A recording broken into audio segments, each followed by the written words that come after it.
I said it at the very start of the series when I kicked things off with Resistance, and I will say it one last time in the final week of the Goodbye PlayStation 3 series. In almost all blockbuster franchises, the sequel blows games out of the water. Mass Effect 2, Little Big Planet 2, Assassin's Creed 2, and the pinnacle of sequels, Uncharted 2. There is no debate.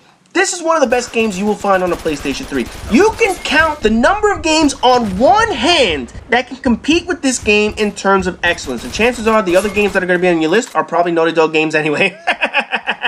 But before I begin the praise, I have to point out that the idiot me and Hatred got stuck with on our team in this co-op room. This French motherfucker didn't want to play on this map for survival since he voted for the other map in the lobby. And instead of just going into the game, what does he do? He team kills both of us because that's how the French are. They need you in a time of war to not get their ass kicked and handed to them all over again, and then cry to you when they need your help. I swear, this is like playing with a fucking YouTube auditor, man. So by the end of this round, I just wanted to end this shit so that we could find a more competent human being. And I go out in a blaze of glory because this cocksucker should have surrendered like the French always do. Anyways, Uncharted 2. Now, let me get into the little complaints out the way first because there's not much negative to say about this game. There were only two things in this game that really weren't improved on from the first game.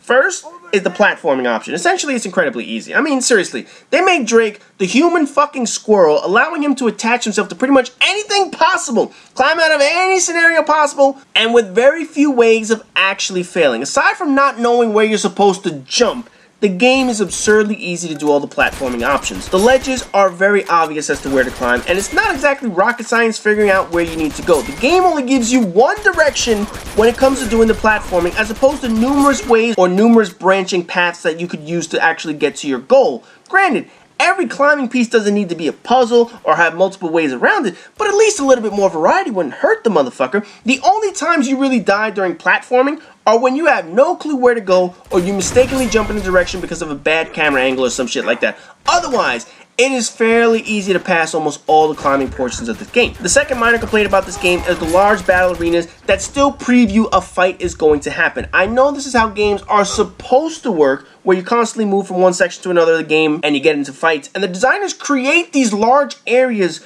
for you to maneuver around and kill shit, but here, the only time you really fight enemies are in those large-scale areas. You know, it wasn't until Uncharted 3 where they dispersed enemies a bit more throughout the levels, like guarding a tunnel, 2 across the way, whatever the fuck it was. But in Uncharted 2, the overwhelming bulk of enemies still occur in the big battlegrounds. But other than those two minor complaints, this game's fucking perfect. No, honestly, the tiny amount of annoyances this game has doesn't compare to the amazing shit this game added. Uncharted Drake's Fortune was already a movie-level quality game. Uncharted 2 ups the scale even further. The graphics are sharper. The character models have improved, including having more realistic movements from the actual characters. The script is absolutely amazing, and the perfection of the voice acting is unmatched by any game at that time. Between the sex jokes from Chloe, Drake mumbling under his breath about the bad decisions he makes, Sully's jabs at Drake, every developer should take notes on this is how exactly it's supposed to be done. Throw in the little love triangle with Drake, Chloe, and Elena, and much like the first game, this feels like you're playing a movie. It continued their concept of not having chapters per se. You know, where one adventure leads into another and another and another game is completely seamless and fluid. There are no loading screens. There are no save points that make you stop in a game like Mass Effect or Final Fantasy, whatever the fuck. From a technical, graphical, and storytelling angle, there is no equal to this game or franchise. Rockstar's Grand Theft Auto is probably the closest, except it does require long loading screens. Mass Effect and Assassin's Creed, they also require long loading screens, and Call of Duty is, well, it's just Call of Duty.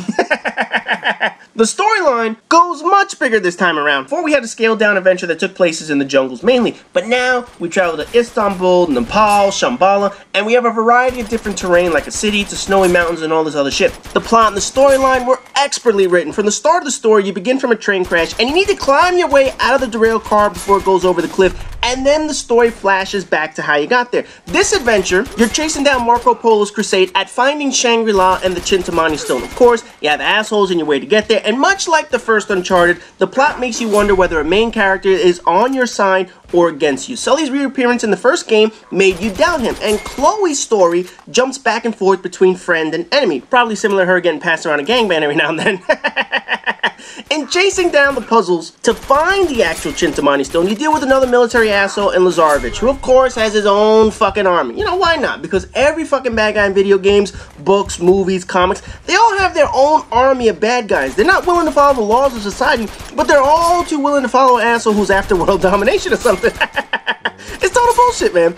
And similar to the first game, you need to stop him from gaining the treasure because he wants to use it for evil purposes. And you'll see that's a common plot device in all three of their games. We also have the return of the weird mutated motherfuckers in this game with those guardians or whatever the fuck at the end of the game. You know, the ones that got all mutated from that blue resin, whatever the crap. I can't even remember that shit. But anyway, Drake saves the day and you end up with a perfectly well-written ending with him and Elena. The writing and acting alone at the end shows the talents from all in. Instead of the cheesy, sappy type ending that all women get all happy and shit over movies, they went with a script that normal, everyday people would do or actually say. The details, again, that Naughty Dog puts into this game had no equal back in the day. None! They upped the scale of battles this time around with crashing trains and helicopters that need to be shot down and shit. Car chase moments, sneaking around with a wounded guy with the guy to carry that cameraman Jeff or whatever the fuck. Stealth was added to the game where you can attack an enemy from behind and not raise the alarms too early and you can thin out the numbers of people that way. I mean, Drake is still fucking superhuman.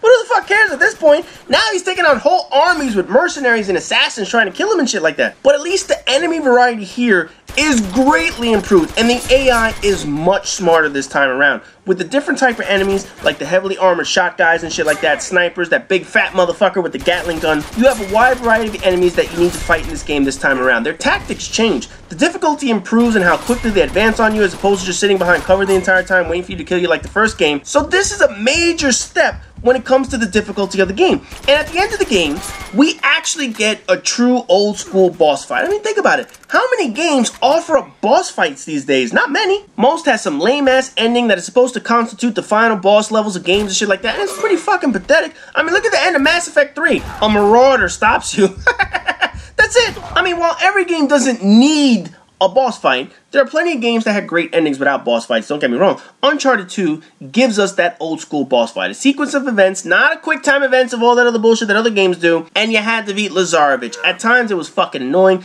but at the same time, you can't make it too easy to defeat up in this motherfucker, man. Basically, when you add up all these pieces, unmatched voice acting, stunning graphics, a great plot with tons of action, larger scale fights, improved AI, and movie level production quality, you can see why this game earned so many Game of the Year honors and why it's considered one of the best possible games to own on a PlayStation 3. Naughty Dog took Uncharted 1, a damn good game on its own, and exponentially improved every detail of the game except for the fucking platforming.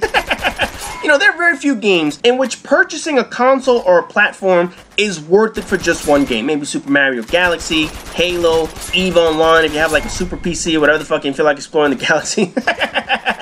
Uncharted 2 is one of those games that makes owning a PlayStation 3 worth it. If you would have had a PlayStation 3, if you still plan on getting a PlayStation 3, this is an absolute must game to have. It is that fucking good. And keep in mind, the game is a few years old and it still holds up as being one of the better games ever created. And I still haven't even talked about multiplayer yet. Now, oddly enough, it took the top brass over at Infinity Ward, of all people, to convince Naughty Dog to add multiplayer to their portion of the game. In a conversation Neil Druckmann had with the Infinity Ward founders, the ones that got fired no less, they convinced him that Uncharted would absolutely benefit from a multiplayer suite. Doesn't have to be Call of Duty, but the idea of treasure hunting together with friends is what will give the game longevity to be more lucrative for the studio. And even the top people at Naughty Dog said they never had any intention of making a multiplayer portion of the game, up until they had that conversation with the people at Infinity Ward. So for Uncharted 2, they decided to take up their advice and create it. And they gave us 3 unique parts to playing with friends. You have the traditional competitive multiplayer, which of course I am not a fan of. I don't like third-person shooters, and this game has so much shit that will fucking kill you, man. Oh, fuck all that shit. No me gusta. You know, I didn't play it long enough to figure out all the nuances to it, whether or not it was built well or whatever. I just don't give a shit. I don't like third-person shooters. Anyway, the co-op section of the game, though, was incredibly entertaining. The problem was, there just wasn't enough of it. One section was a storyline type section with 3 people doing a story mission. They only had 3 missions available, and they never actually added DLC to expand on those story missions. You played in Nepal, either having to find a treasure, protect the village, and scale to the top of the fucking mountain or whatever the fuck that shit, I don't remember, man. But the mission difficulty ramped up for the mountain one. You know, the treasure hunt in Nepal was pretty easy. It only took like 15 or 20 minutes. The village was a little harder, not much, but it added some difficulty and probably finished in about 20 to 25 minutes. But the mountain one where you had to climb, oh god, that shit was a pain in the fucking ass. And you needed to know how to snipe and how to snipe quickly because that final fight was a bitch to beat, man. Easily. That was a 30-minute mission when you combine all the platforming required, the sniping that needed at the end. Oh god, it was just such a fucking terrible mission. You know, after the story mission, the final piece was your traditional wave or survival modes and whatever the fuck. You know, it included objectives and shit like that. They had shit broken up into a few different game modes that really weren't necessary, but that's just how they did it back in the day. Yeah, the 10 waves of survival, which you see me and Hatred doing and failing at miserably.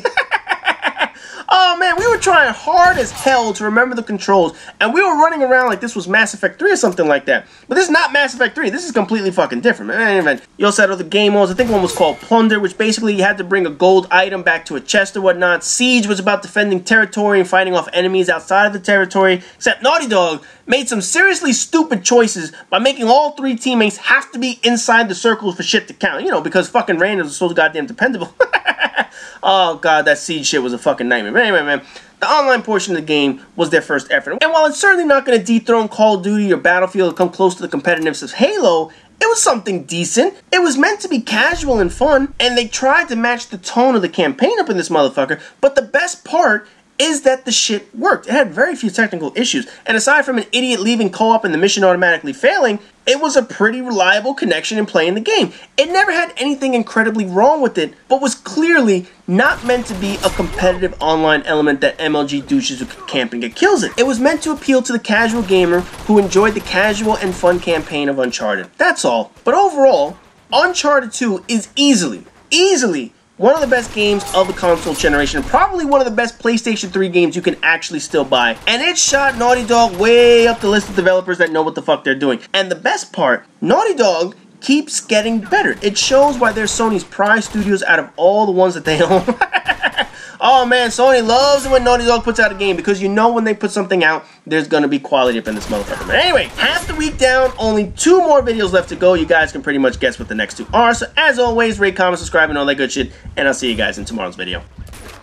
You're dead.